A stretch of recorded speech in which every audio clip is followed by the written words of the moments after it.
오늘 말씀은 민수기 9장 15절에서 23절까지 말씀입니다. 민수기 9장 15절에서 23절까지.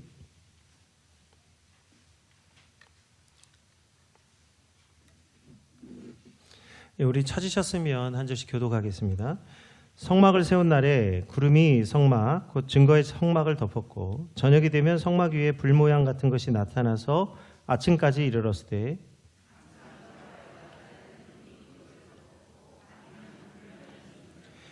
구름이 성막에서 떠오르는 때에는 이스라엘 자손이 곧 행진하였고 구름이 머무는 곳에 이스라엘 자손이 진을 쳤으니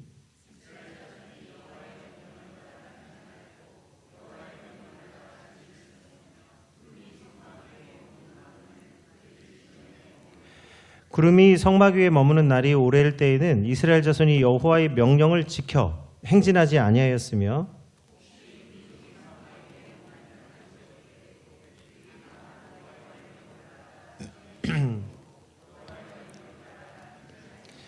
혹시 구름이 저녁부터 아침까지 있다가 아침에 그 구름이 떠오를 때는 그들이 행진하였고 구름이 밤낮 있다가 떠오르면 곧 행진하였으며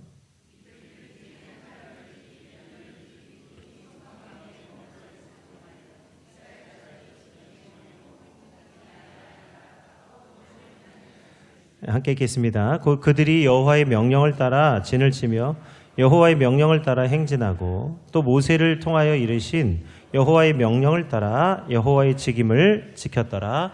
아멘. 오늘은 주의 길을 구별하라는 제목으로 함께 말씀을 좀 나누고자 합니다.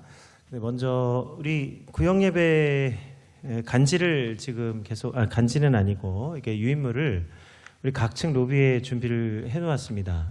지난주에 이제 처음 준비를 했는데 많은 분들이 가져가셨어요. 그래서 오늘도 또 14번째 공과를 그 교환을 준비했습니다. 그래서 필요하신 분들은 우리 구역원들도 필요하시면 가져가셔서 미리 예습하시면 은혜가 될 줄로 믿습니다. 특별히 사순절 기간에 맞춰서 이제 그 본문이라 보니까 우리 큰 은혜가 될 줄로 믿고요.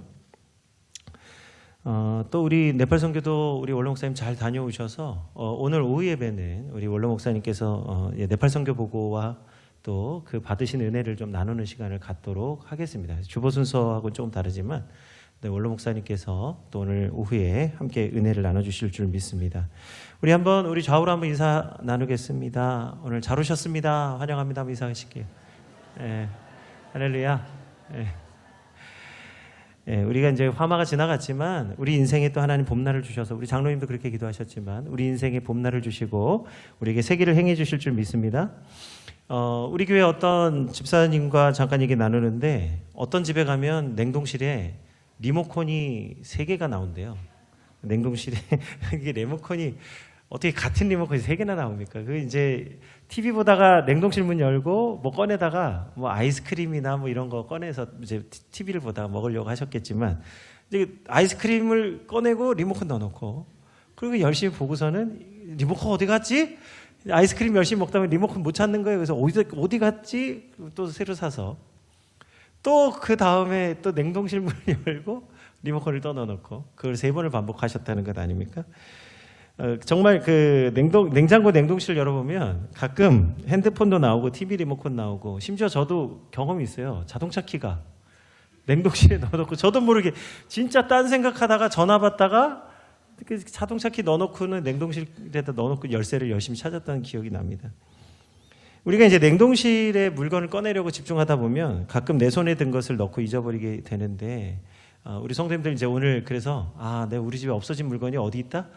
냉동실에 있어요. 그러니까 한번 다 뒤집어 보세요. 분명히 뭔가 새로운 게 나올 겁니다. 우리가 우리 앞에 놓여진 현실에 집중하다가 보면 때때로 다른 일을 놓칠 때가 많아요. 특히 급격한 변화나 어떤 다른 일에 집중하다 보면 내 앞에 있는 현실 외에는 다른 어떤 것이 보이지 않을 때가 있죠. 정확하게 오늘 본문의 이스라엘 백성들도 광야 가운데 있었을 때 그랬습니다. 오늘 민수기 9장에 보면 이스라엘 백성들이 여호와께서 명령하신 대로 그들의 길을 가고 서기를 반복하는데 오늘 이스라엘 백성들이 이렇게 잘 훈련되어서 하나님의 말씀을 따라 순종하며 나가는 것, 바로 그러한 이스라엘 백성이 되기까지 이스라엘 백성들에게 많은 일들이 있었습니다. 그래서 오늘 이 민수기 말씀의 은혜를 알려면 우리가 먼저 이스라엘 백성들에게 무슨 일이 있었나 그거를 함께 살펴보아야만 할 것입니다. 하나님은 이스라엘 백성들을 유월절 사건을 통해서 매우 급하게 이스라엘 백성들을 출애굽시키셨어요. 출애굽기 12장 31절에서 34절에 보면 애굽 왕 바로는 절대로 이스라엘 백성 놓아줄 생각이 없었습니다. 그런데 그 밤에 굉장히 급하게 이스라엘 백성을 보내야만 했어요.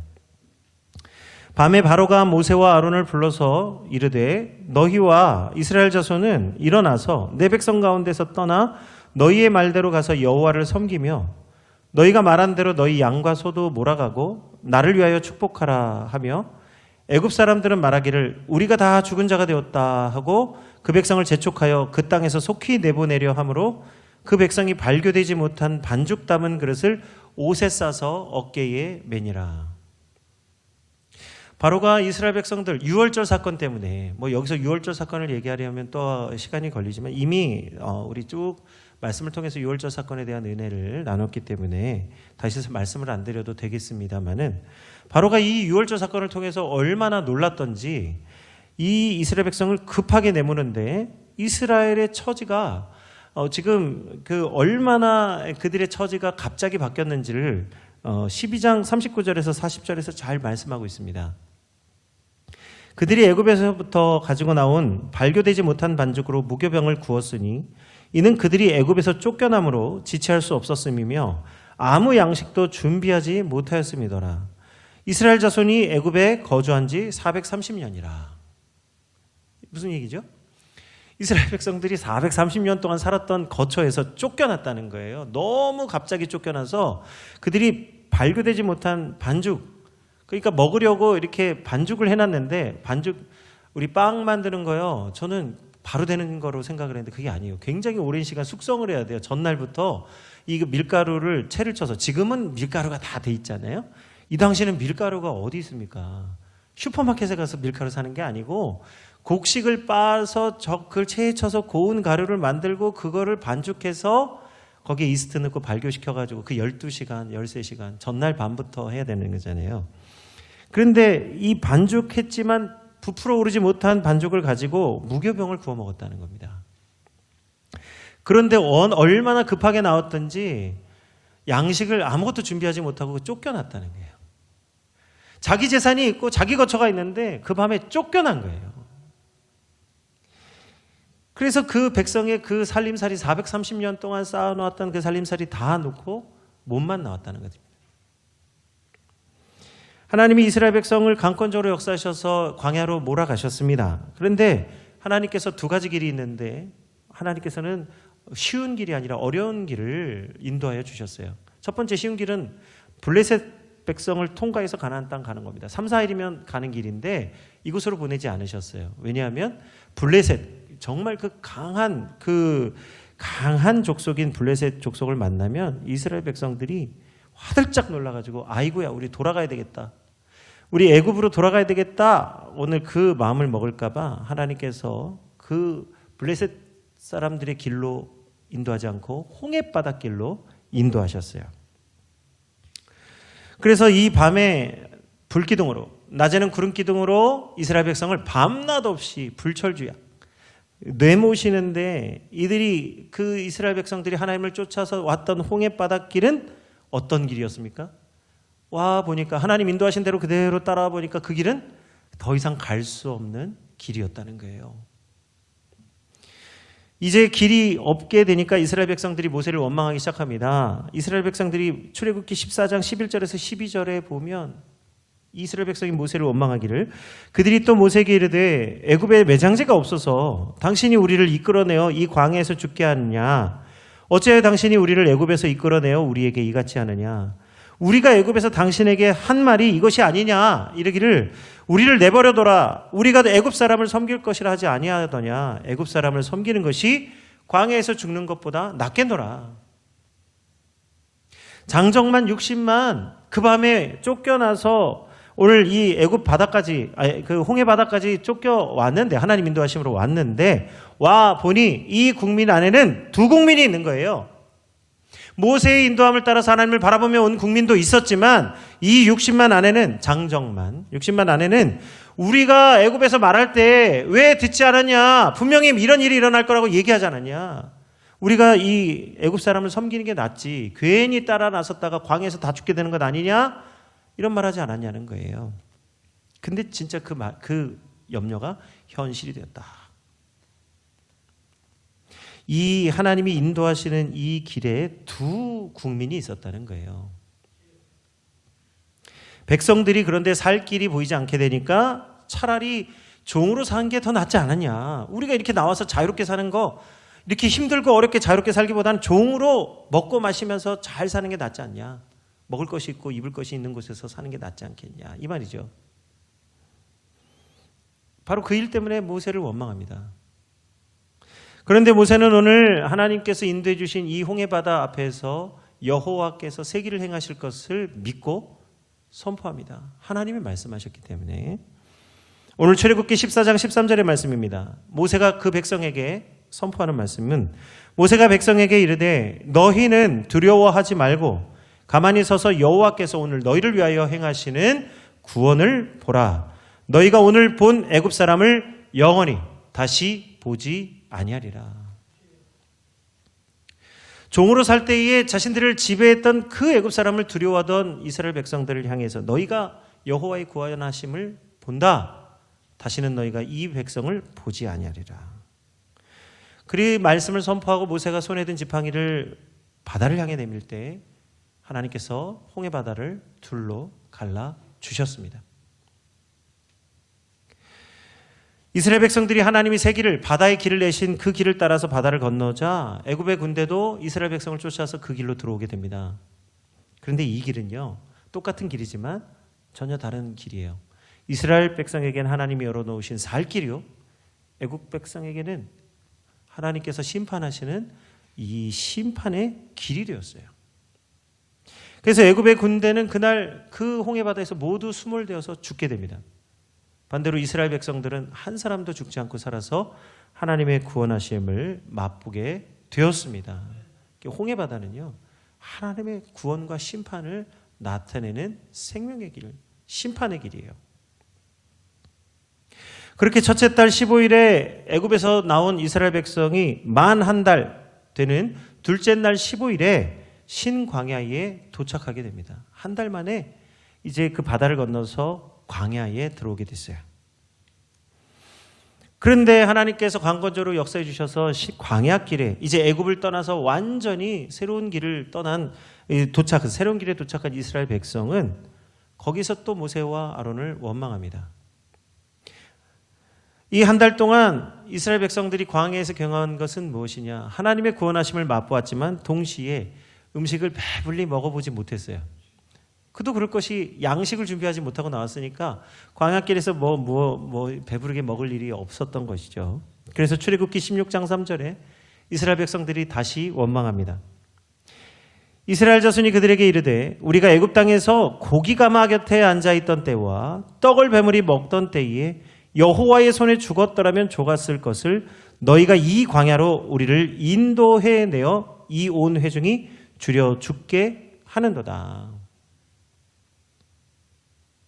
지금 이 신광야에 들어와서 이스라엘 백성이 모세와 아론을 향해 원망하는 게 뭐예요? 우리가 고기 가마 곁에서 배불리 먹었을 때, 떡을 먹었을 때 그때 차라리 음식을 한번 배불리 먹고 그때 여호와의 손에 죽었으면 원이 없었겠다 이 말이죠. 먹고 죽으면 그 배불리 먹고 죽으면 원이 없겠다. 더 소원이 없겠다 이 말 아닙니까? 딱 뭐가 생각나요? 창세기 에서와 야곱의 그 장자의 명분 팔 때 에서가 뭐라고 말했어요? 내가 죽게 되었으니 이 장자의 명분이 내게 무슨 소용이 있겠냐. 지금 딱 그 말 아닙니까? 하나님께서 인도해 주시는 이 구원의 길을 걸으면서도 이스라엘 백성들은 먹고 죽으면 좋겠다는 거예요. 먹고 여호와의 손에 차라리 죽었으면 좋았을 뻔한 것을 왜 여기서 죽게 하냐. 이왕 죽을 거 배불리 먹고 죽으면 좋겠다 이 말이냐니까. 죽게 됐다는 거예요. 배고파 죽겠다는 거예요. 그때 하나님께서 이스라엘 백성의 소리를 들으시고 하늘에서 양식을 비와 같이 내려주셨습니다. 할렐루야.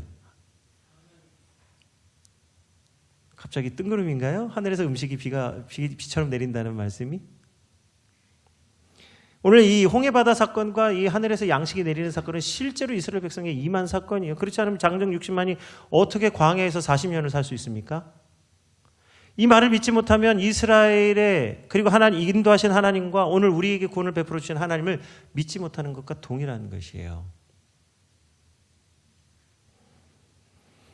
하나님이 음식을 내려주신 이유가 무엇입니까? 이 백성을 음식을 주신 이유가 그들이 율법을 지켜 살게 하시기 위해서 음식을 주셨다는 거예요. 배부르라고 준 게 아니라 율법을 지켜 살라고 음식을 주신 겁니다. 그게 출애굽기 16장 4절에서 5절이에요. 하나님이 우리에게 믿는 자들에게 음식을 주시는 것과 믿지 않는 자들에게 음식을 주시는 것은 완전히 다른 것이에요. 믿는 자가 양식을 구하는 것은 무엇이냐? 출애굽기 16장 4절에서 5절에 그때 여호와께서 모세에게 이르시되 보라 내가 너희를 위하여 하늘에서 양식을 비같이 내리리니 백성이 나가서 일용할 것을 날마다 거둘 것이라.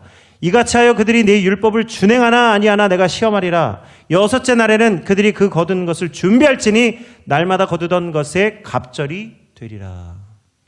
여섯째 날에는 하나님이 2배의 은혜를 주신다는 거예요. 우리가 11조를 하나님께 드릴 때도 갑절의 은혜 뿐만 아니라 강단에서는 더 은혜를 베풀잖아요. 은혜를 구하잖아요. 1000배 만배. 왜 그렇습니까? 부자 되라고요? 아니에요. 하나님이 그 여섯째 날에 갑절의 은혜를 주시는 이유와 목적이 있습니다. 그 율법을 지키게 하기 위해서요. 무슨 율법이죠? 출애굽기 16장 29절에서 30절입니다. 볼지어다 여호와가 너희에게 안식일을 주므로 여섯째 날에는 이틀 양식을 너희에게 주는 것이니 너희는 각기 처소에 있고 일곱째 날에는 아무도 그 처소에서 나오지 말라. 그러므로 백성이 일곱째 날에 안식하니라. 하나님이 이 백성을 광야에서 안식하게 하시는 이유가 무엇이죠? 일곱째 날에도 일하면 좋잖아요.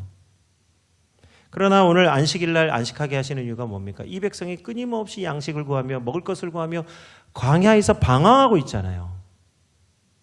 하나님이 양식을 주심에도 불구하고 만족하지 못하고 배불릴 것을 원하고 얻지 못할 것을 원하면서 방황하고 마음으로 고통받고 육신으로 고통받는 이 백성을 그 안식할 날을 주시기 위해서 여섯째 날에 복을 주시는 거예요. 갑절의 은혜를 주시는 거예요. 뭐예요? 안식일을 거룩히 지켜 안식하라는 거예요. 꼼짝마! 이게 아니고 안식하라는 거예요. 쉼을 얻으리라. 그렇게 이스라엘 백성이 하나님의 율례를 따라서 율법을 따라서 또 길을 걷게 됩니다. 그들이 길을 걸어갈 때에 르비딤에서 장막을 치게 돼요.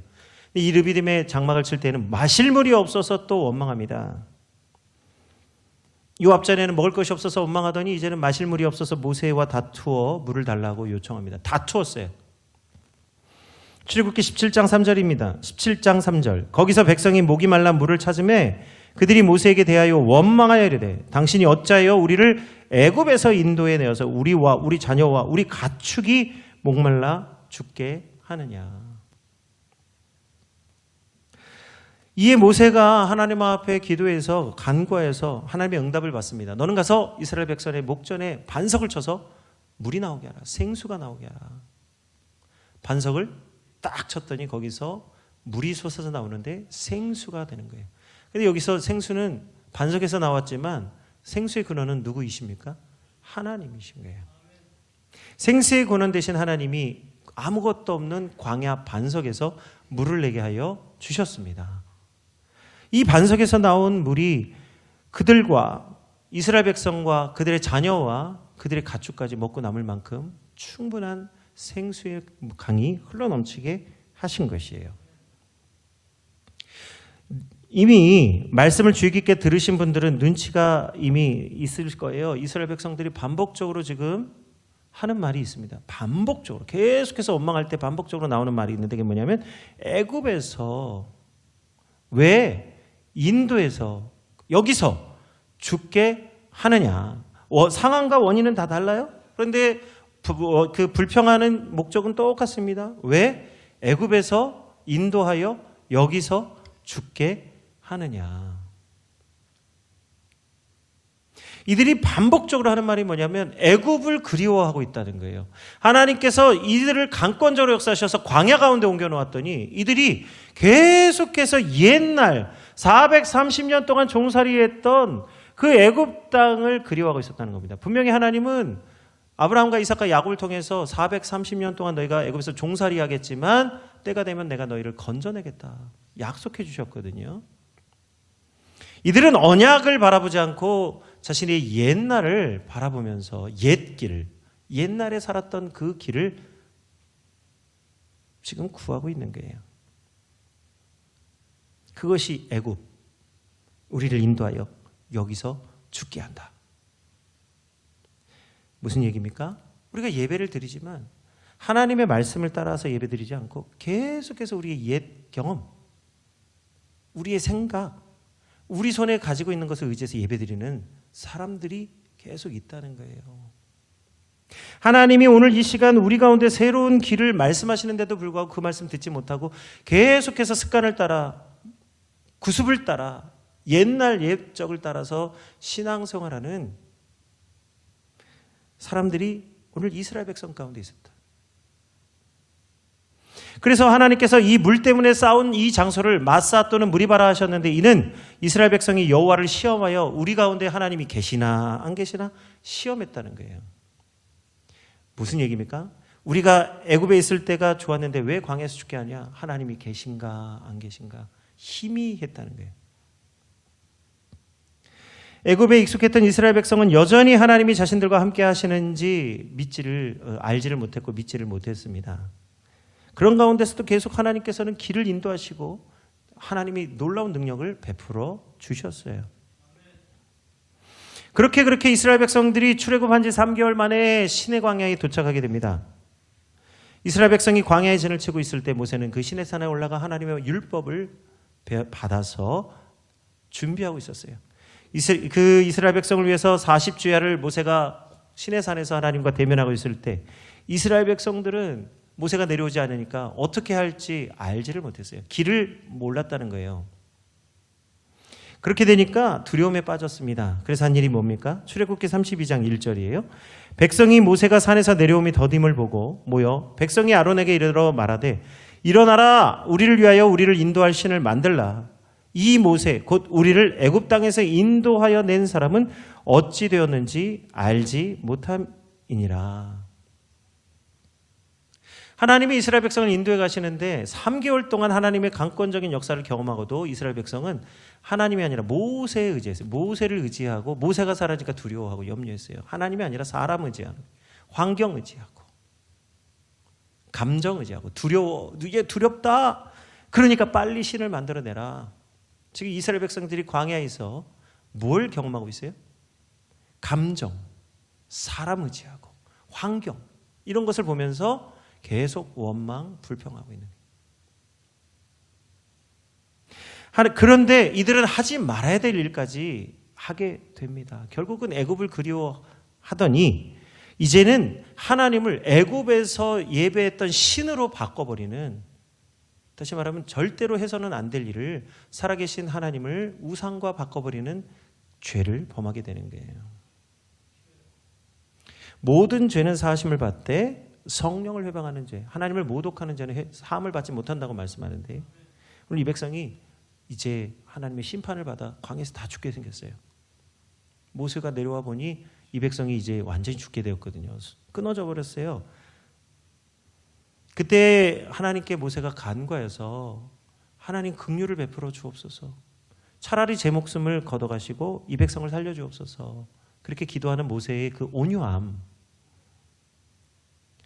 그 모세의 그 긍휼함을 하나님이 들으시고 하나님의 뜻을 돌이키셨습니다. 그리고 친히, 이제는 내가 친히 가겠다. 친히 앞서서 가시겠다고 말씀해 주세요. 그래서 출애굽기 33장 13절에서 14절에 모세와 하나님이 대면하여 말씀하실 때 주시는 언약의 말씀입니다. 내가 참으로 주의 목전에 은총을 입었사오면 원하건대 주의 길을 내게 보이사 내게 주를 알리시고 나로 주의 목전에 은총을 입게 하시며 이 족속을 주의 백성으로 여기소서. 여호와께서 이르시되 내가 친히 가리라, 내가 너를 쉬게 하리라. 목자가 되어주신다는 거예요. 우리 지난주에 우리 한 교회 우리 집사님께서 이런 얘기 하셨습니다. 많은 사람들이 다 그 길을 간다고 해서 그 길이 꼭 맞는 길이 아니다. 때로는 한 사람의 의인의 기도가 나라 민족을 살릴 때가 있다는 거예요. 많은 사람의 기도가 나라를 살리기도 하지만 알지 못하고 하는 기도는 들으시지 않죠. 그러나 한 사람의 의인의 기도, 하나님의 뜻을 알고 구하는 기도는 하나님의 마음을 바꾸는 거예요. 왜요? 원래 하나님의 뜻이 구원의 은혜가 하나님의 뜻이니까요. 그런데 그뿐만 아니라 무엇입니까? 이제 내가 너를 쉬게 하리라. 내가 친히 가겠다. 하나님이 이스라엘 백성들을 위하여 친히 길이 되어 주셨습니다. 그래서 이스라엘 백성들에게 주의 율례와 법도를 가르쳐 주시는 거예요. 어떻게 해야 될지. 너희는 거룩하라. 이는 나 여호와가 거룩하고 너희를 나의 소유로 삼으려고 이 백성 가운데 구별했다. 거룩하라는 거예요. 근데 어떻게 거룩하실 거예요? 거룩해야 되겠는 건 알겠는데 어떻게 거룩할 수 있어요? 어떻게 해야 거룩할 수 있습니까? 그 길을 압니까? 무엇이 거룩하게 하고 어떻게 해야 거룩할 길을 걸는지 어떻게 알 수 있겠습니까? 그 말씀이 레위기에서 말씀이에요. 레위기의 말씀이 뭐죠? 거룩이에요. 그 말씀을 주셨기 때문에 거룩하라고 하신 말씀을 지킬 수가 있는 것이에요. 그래서 출애굽기 다음에 무슨 말씀이냐? 레위기가 나오는 겁니다.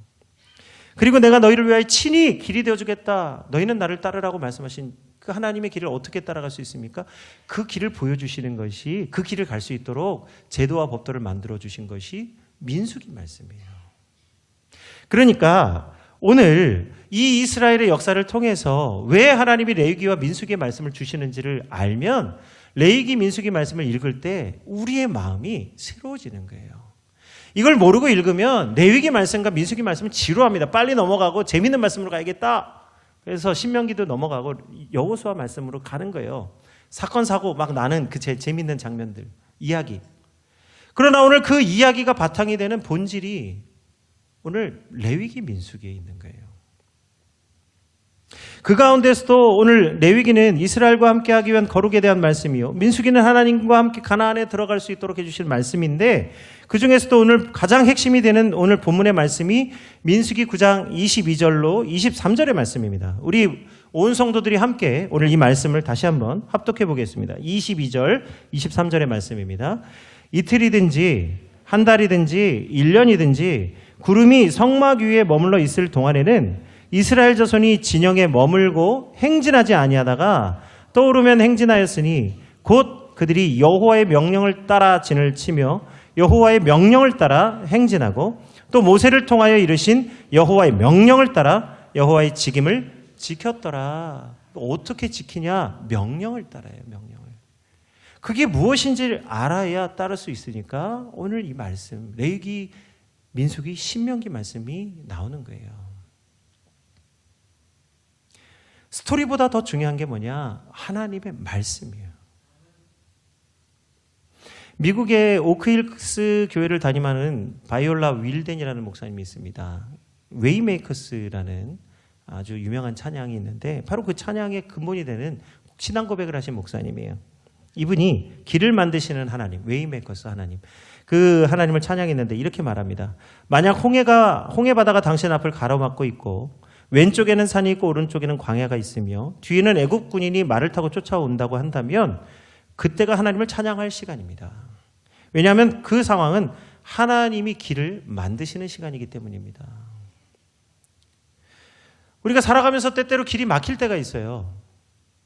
내가 하나님 말씀을 따라서 열심히 따라왔는데 갑자기 길이 사라지고 막다른 곳에 도달할 때가 있습니다. 그러면 그때가 되면 어김없이 우리 마음가운데 이게 아니었나 보다.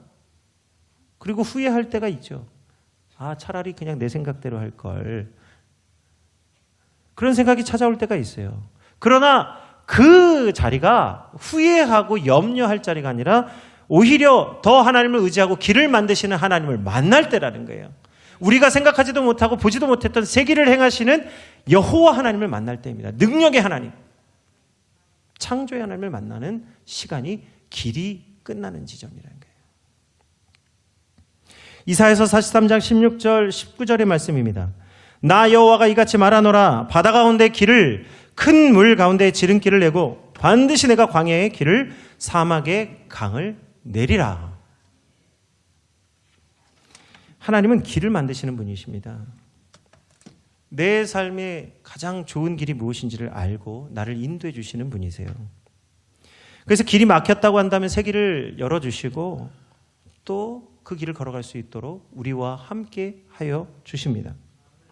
그 하나님을 신뢰하고 동행하도록 이스라엘 백성을 광야로 인도하신 거예요.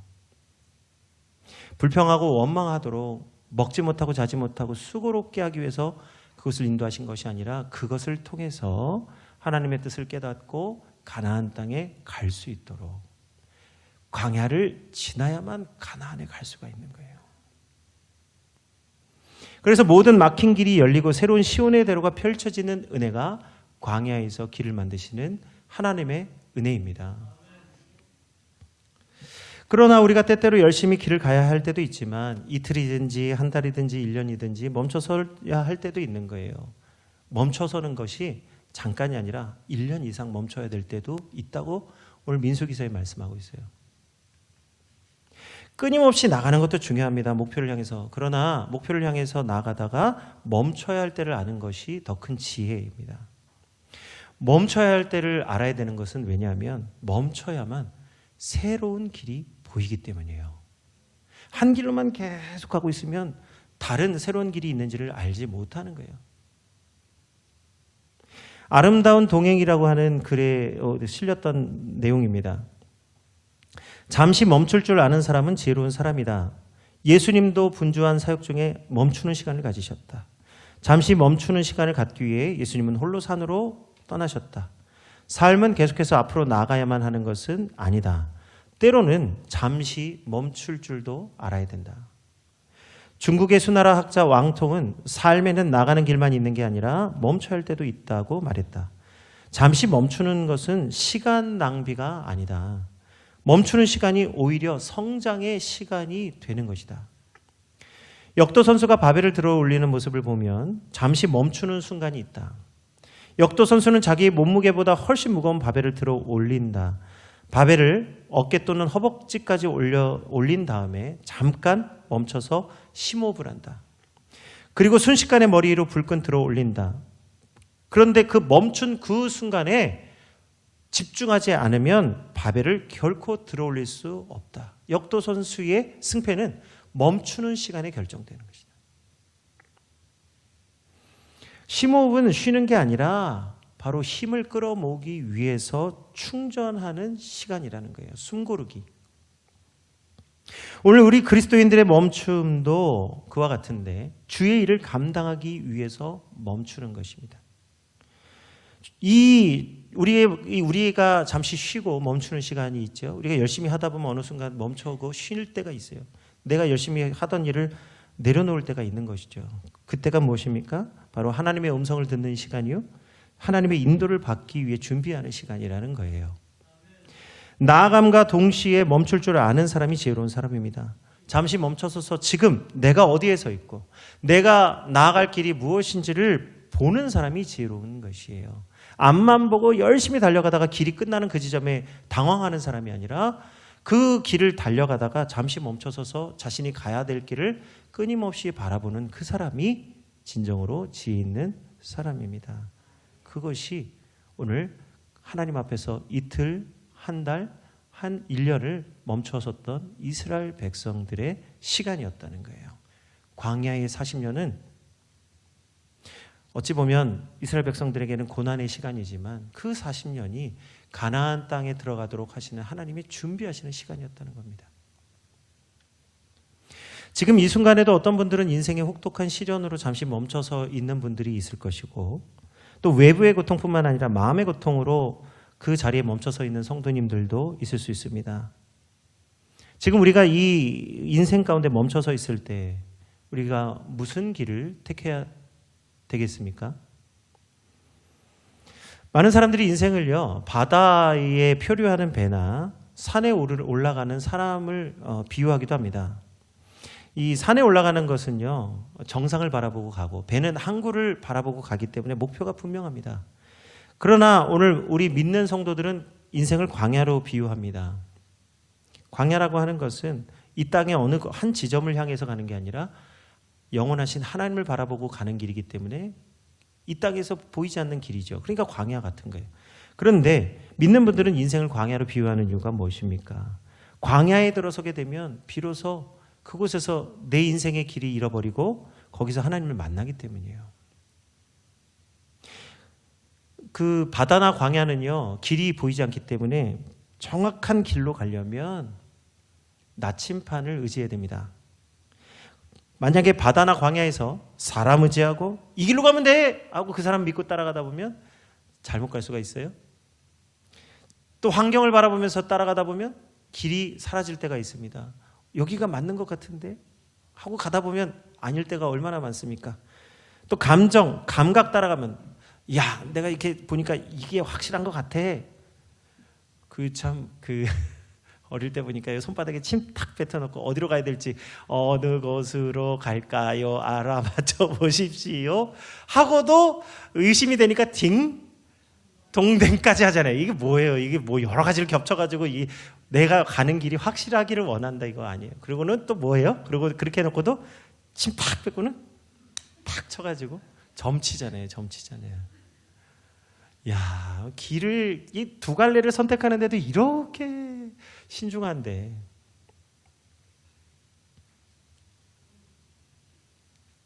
감각 따라가다 보면 100% 길을 잃는 거예요. 사람 의지하고 환경 의지하고 감각 의지하면 100% 광야에 들어가면 죽습니다. 뭐예요? 광야가 뭐예요? 인생.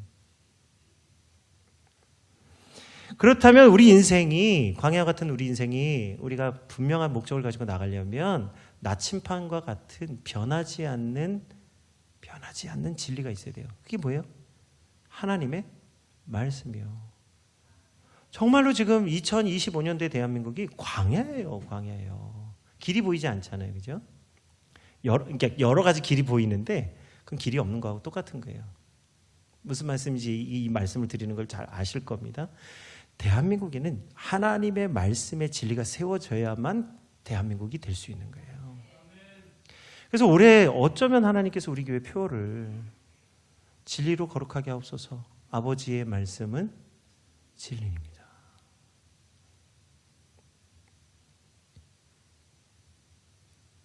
우리 인생이 진리 되신 하나님의 말씀을 따라가야 어떤 유혹에도 넘어지지 않고 진리의 길을 걸어갈 수 있는 것입니다. 광야는요, 배고픈 자는 먹을 것을, 교만한 자는 자리 욕심을 가지고, 욕심을 가진 자는 탐욕을 부리게 만드는 거예요. 왜냐하면 살아야 되니까 내가 먼저 먹어야죠. 내가 먼저 원하는 게 있어야죠. 그래서 광야는 배고픈 자, 교만한 자, 욕심 부리는 자에게는 기회의 땅이에요. 내가 먼저 손 내밀지 못하고, 이건 그 반대 얘기인데, 내가 먼저 손 내밀는 게 아니고 내가 먼저 취한 광야가 그런 곳이에요. 그런데 오늘 광야는요, 오늘 그리스도인들에게는 오직 하나님의 입에서 나오는 모든 말씀으로 살아가게 하시는 은혜의 장소가 된 줄로 믿습니다. 똑같은 걸 보지만 어떤 사람은 탐욕의 장소예요. 어떤 사람에게는 은혜의 장소예요. 뭐가요? 광야가.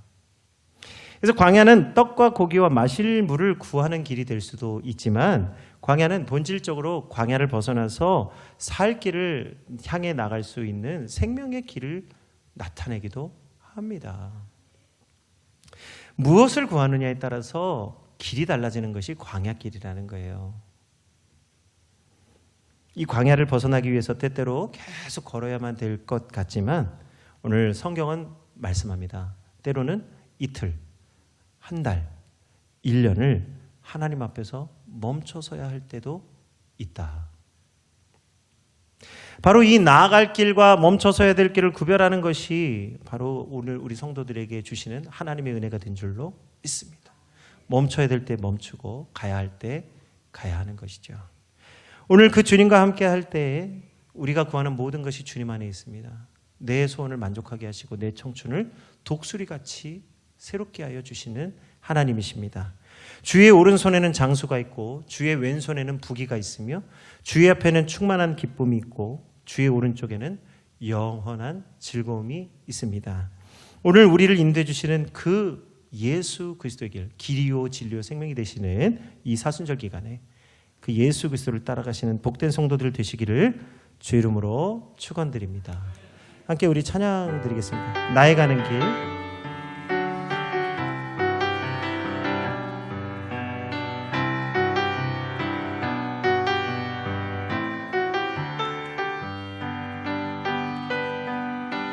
나의 가는 길 주님 인도하시네.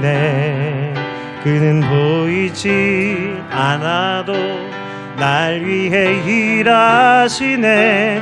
주 나의 인도자 항상 함께 하시네.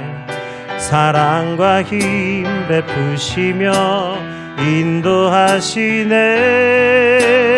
인도하시네. 한 번 더 찬양합니다. 나의 가는 길 나의 가는 길 주님 인도하시네. 그는 보이지 않아도 날 위해 일하시네. 주 나의 인도자 항상 함께 하시네.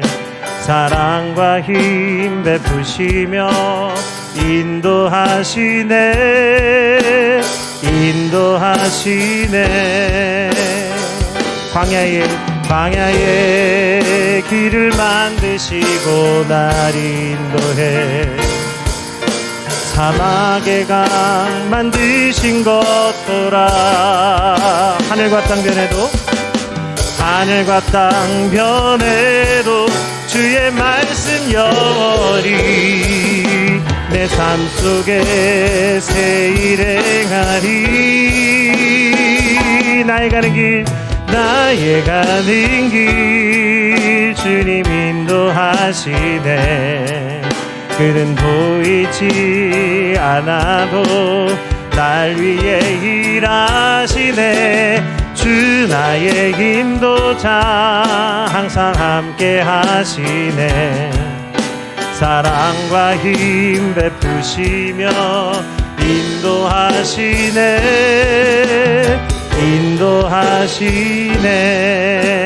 인도하시네. 오늘 우리 함께 기도하겠습니다. 우리 함께 찬양한 대로, 오늘 말씀을 나눈 대로 하나님께서 우리에게 길을 보이시고 새 일을 행해 주실 줄 믿습니다. 때때로 주님과 함께 멈춰설 때도 있고 갈 때도 있지만 그 어느 때든지 항상 주님과 함께 동행하는 우리 모든 성도 되게 하시고 이 나라 민족 위에 함께하여 주시고 우리 교회 위에, 우리 가정 위에 영원히 함께하여 주옵소서. 우리 주의 이름 부르고 함께 기도하겠습니다. 주여, 아버지 하나님 감사합니다. 오늘 우리 가운데 길이 되어주시고 생명의 길이 되어주시는 예수님, 오늘 우리에게 필요한 모든 것을 공급하여 주실 뿐만 아니라 이 나라의 민족 위에 길이 되어주시고 우리 가정, 우리 교회 위에 길이 되어주시는 주님을 바라보게 하여 주시옵소서. 변치 않는 진리로, 하나님 진리의 말씀으로 오늘 우리를 인도하여 주시고 쉴만한 물가로 하나님 은혜의 초장으로 우리를 인도하여 드리옵소서. 복이 있는 자가 되게 하여 주셔서 오만한 자리에 앉지 않게 해주시고 교만한 자들과 함께 하지 아니하고 죄인의 길에 서지 아니하며 오직 하나님이 인도하시는 은혜의 길을 걸어가시는 우리 모든 성도들 되게 하여 주시옵소서. 우리 가정을 축복합니다. 우리 가정을 하나님 일용할 양식과 건강의 복과 우리 자녀들과 우리 부모들이 한마음 한뜻이 되어 주님 안에 생명의 길을 걸어갈 수 있는 가정 되게 하시고 우리 교회를 축복하여 주셔서 주님이 감당하게 하시는 모든 사명을 온전히 감당할 수 있는 복된 교회가 되게 하여 주옵시고 이 나라의 민족이 하나님 다시 한번 주 안에서 살 길을 얻어 진리와 공의와 정의가 회복되는 하나님의 사랑으로 충만한 대한민국이 되게 하여 주시옵소서. 하나님 둘로 나뉜 것을 하나로 작지워 주시고 하나가 되어 두 막대기가 하나 되게 하시고 하나님의 은혜 안에서 승리할 수 있는 오직 거룩한 나라 제사장 나라 주의 소유된 백성이 되게 하여 주옵소서. 오늘도 주 이름으로 승리하게 하시고 주 이름을 부르는 자에게 주의 구원을 나타내 주시옵소서. 신실하신 하나님을 찬양합니다. 주님과 함께 그 길을 걸어가는 모든 성도들 되게 하여 주옵소서. 감사드리며 예수님의 이름으로 기도드립니다.